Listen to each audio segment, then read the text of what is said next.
중국 전문가 제이슨 마가 독특한 항공기를 소개합니다. 공식 이름은 로토크래프트, 별명은 공중 세발 자전거인데요. 오늘날 미국 로토크래프트 이외에도 주목을 받는 것이 있습니다. 중국 특수부대 전용으로 제작된 첨단 장비를 살펴보겠습니다. 我最开始看到这个报道， 중국 공산당 특수부대가 공중 세발 자전거를 장착했다는 보도를 처음 보았을 때 일부 네티즌들이 중공을 놀리고 있다고 생각했습니다. 온라인에서 조사를 하면서 사실이었음을 알게 됐는데요. 2019년 중국 인민해방군 퍼레이드에서 첨단 특수부대 장비가 실제로 나타나 더 놀랐습니다. 중국 공산정권 수립 70주년 기념하는 군 퍼레이드에 등장했던 겁니다.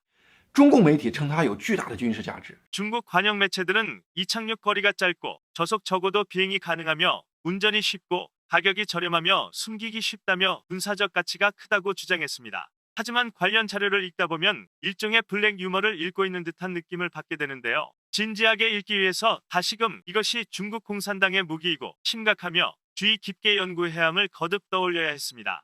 还可以携带一次性的多用途火箭筒。 일회용 다목적 로켓 발사기도 운반할 수 있습니다. 그중 하나에는 미사일도 장착돼 있죠. 나중에 이 모델들은 버려지는데요. 컨버터블 카 같은 열린 공간에서 미사일이 발사되면 승무원들이 다칠까봐 몹시 우려됩니다. 中共军方初期有计划用这个空 중국 공산당은 처음에 낙하산 부대원들이 공중 세발 자전거를 이용하도록 계획했지만 실험 결과 낙하 부대원들이 강한 기류 때문에 프로펠러에 쉽게 부상당하는 점이 드러났습니다. 또한 승무원이 적고 적재량이 적은 아카산병들이 이용하는 계획을 포기해야 했습니다.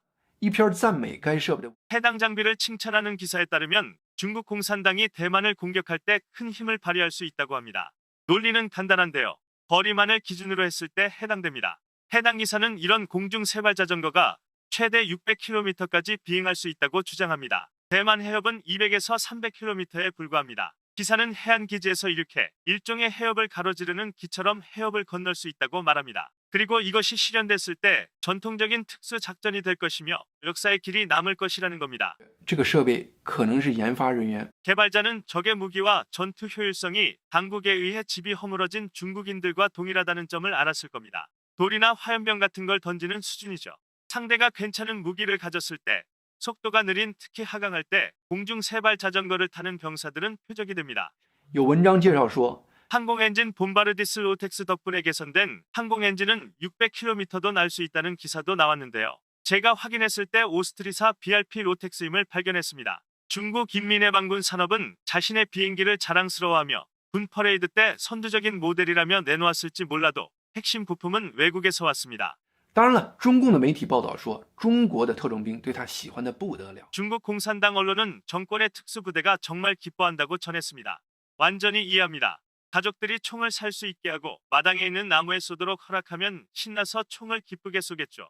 하지만 저보고 이 총을 들고 싸움터에 나가 기관총을 든 적들과 싸우라고 하면 원망하는 마음만 생길 겁니다.